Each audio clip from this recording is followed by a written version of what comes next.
platform is 187 meters long and includes various infrastructures that support the station itself. The users will be using 168 meters of that station where they'll be accessing the trains from.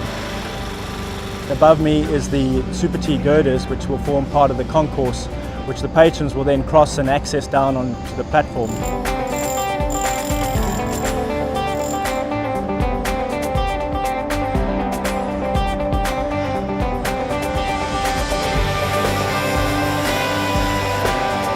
The infrastructure is a combination of a lot of hard work and effort by the team.